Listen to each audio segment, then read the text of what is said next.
disinformation is really being used as a weapon. It's used to try to take away your own rights as a citizen. If you can fool the public with fake news and disinformation, you can basically wreck and distort democracy and cause a democratic failure. Disinformation and the attempt to affect public opinion, undermining the very essence of our institutions. No one knows what's true any longer. I mean, we've lost this foundation of trust in democracy, in the press, in each other. People eventually don't know really what news source to trust, which media to trust.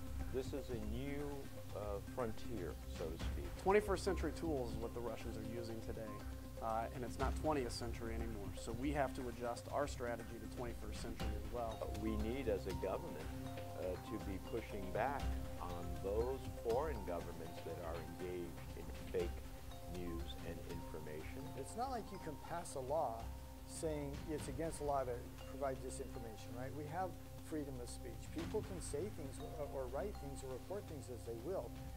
We can't set up some government truth bureau. Disinformation tries to take advantage of the freedoms that we have as Americans. Our Constitution and our freedom of the press and our freedom of expression, that's really the heart of our democracy. We don't want to impede on people's First Amendment rights, freedom of speech.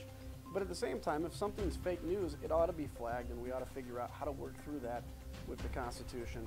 Under our form of government, free speech even allows false speech, but there can be consequences for false speech. Vladimir Putin's biggest fear is losing power in Russia, and I actually think we need to counter some of his activities with some of our own. People are welcome to have their own opinions. The problem that we're messing up with now is that people can't have their own facts. People have to know that they're getting true information. It can always be through different lenses. People from the left and right are going to see things differently. But fact is fact and fiction is fiction. The most powerful antidote to fake news and disinformation is the American people. A democracy stands, as we've said all the way since James Madison, on a well-informed public.